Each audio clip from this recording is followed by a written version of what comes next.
No. Sorry, I like the old one where I can actually see what I'm touching. What we want to do, T minus 27 seconds. See, it crashed on T minus 1 second. So I'm not exactly sure what happened. Oh, move all nodes. Okay. Not exactly sure. It said something about it tried to resize my screen, and it caused the game to crash. And I found the rocket I'd been flying back around Kerbal, so I was able to complete the mission. I just restarted it again.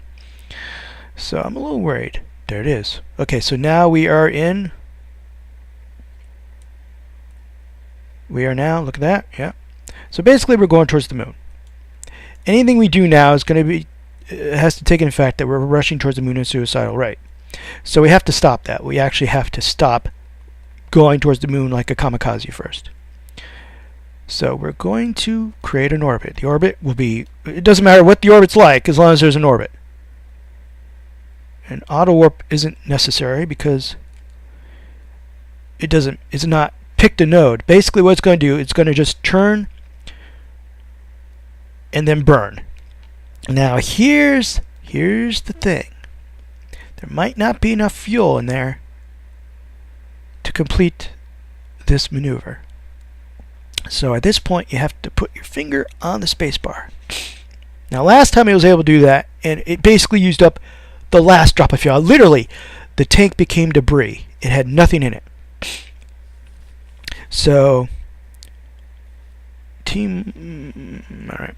So once it lines up, see, it's not actually counting down, it's counting up. Because it's no real node planned, it's just going to try to put itself in orbit without crashing into the moon. So what I have to do, basically, I have to watch the liquid fuel gauge on the left here.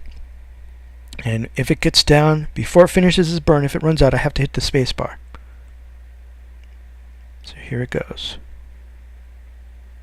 1, 2, 3, go.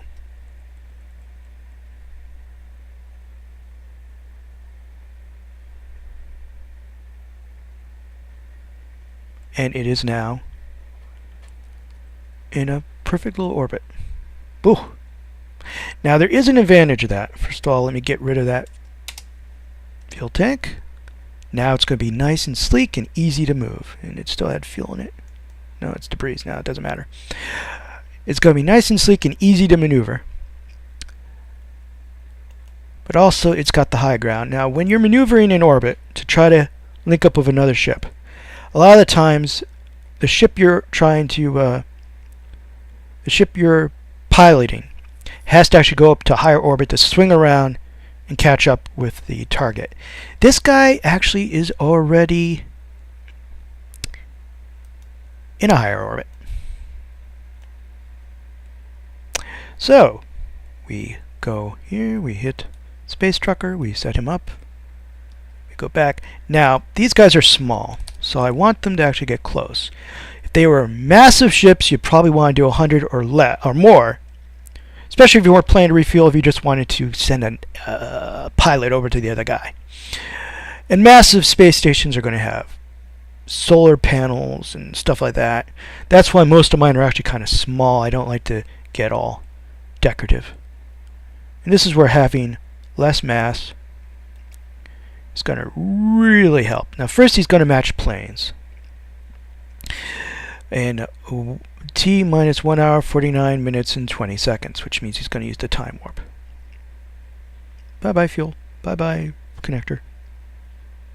I will destroy those later on in the debris selection. But right now, he's lining up for the burn, which will match planes. Now that means, what does that mean? I'll show you once he starts doing it. Basically, he's flying in an orbit that is at a different angle. So he's going to try to line up. The green is the space trucker. The blue is his orbit right now. The orange is the orbit he wants to get into. He wants to basically be flying at the same degree, I guess you might say, as the space trucker? Of course. Excuse me, folks.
Hey folks, sorry about that. So now it is getting ready to match velocities. You've been watching basically the map.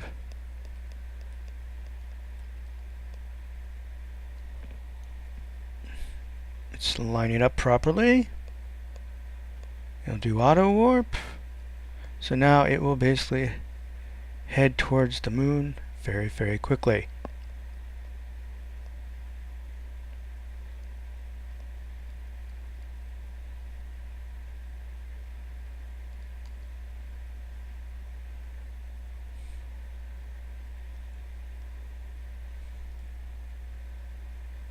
Here's the next burn.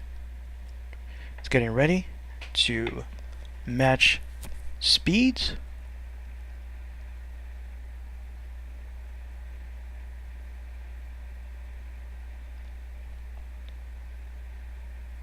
And now it's burning. So it's going to try to match speed with this guy, Space Trucker. There goes Space Trucker.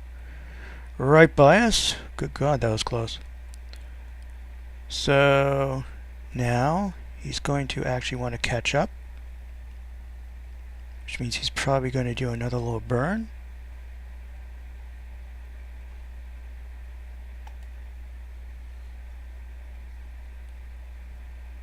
So close to target plotting it. So now he's going to actually aim right towards him, probably pretty close to him.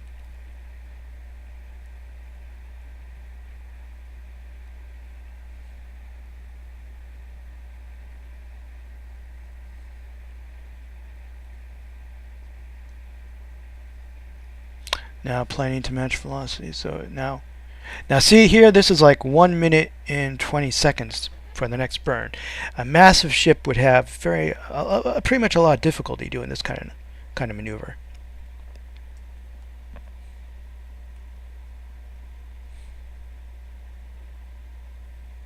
And now it's a waiting game because he wants to wait till the trucker is close.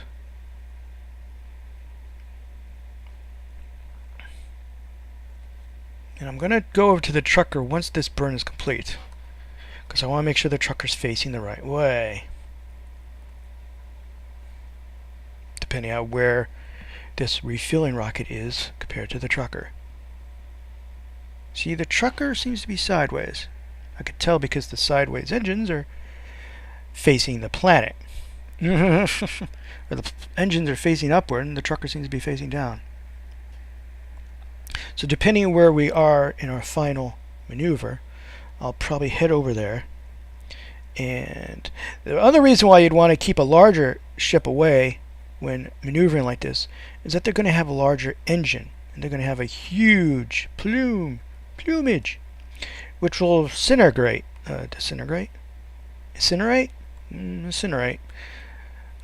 the other ship. See, you're getting pretty darn close there. 5, 4, 3, 2, 1. Here we go. So now maneuver is complete.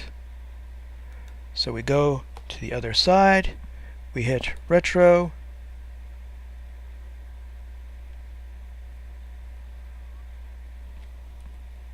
because that's where the other ship is, using brackets to go between ships. Okay, now docking autopilot, right click, autopilot engaged,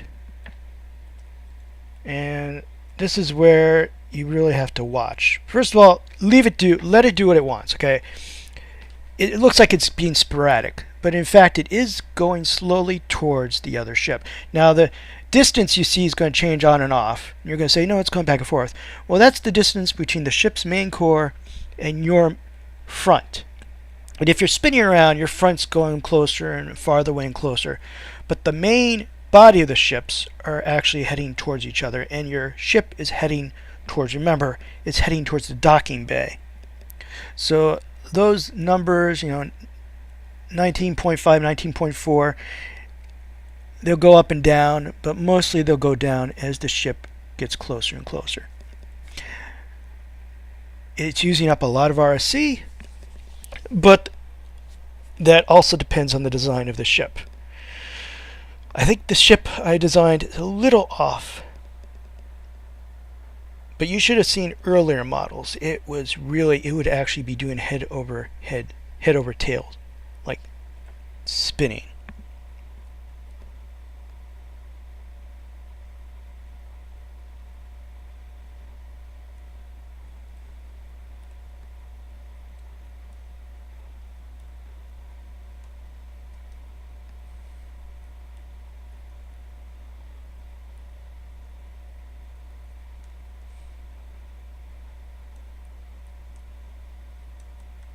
So it looks like it's lining up. Now this is the problem. It's obviously not lined up very properly. The mod seems to think that as long as the airlocks, the docking locks, not the airlocks, the docking clamps, touch, that it's docked. So it doesn't seem to actually, well, let's see what it does, but it seems to think that once they touch, that's it, it's docked. And then when it doesn't dock properly, it gets mad and starts shooting on random. Let's see if it does that. Look, yeah, see, it's not actually lined up. It says it's lined up in the... it doesn't look completely lined up, dude. We'll see what happens. Sometimes it hits it right off the bat, but a lot of the times it actually seems to go out of its way to only hit it on the side. But we'll see, Maybe this will be a perfect docking. Probably not. In which case I'll have to show you what to do in case it's not perfect docking. By the way, if you're thinking that it looks like it's freaking out, let me point out that my piloting skills, when I tried to dock, I look even worse than that. I could barely get a Kerbal from one part of a spaceship to a space station to another. So this mod is still doing way better than me.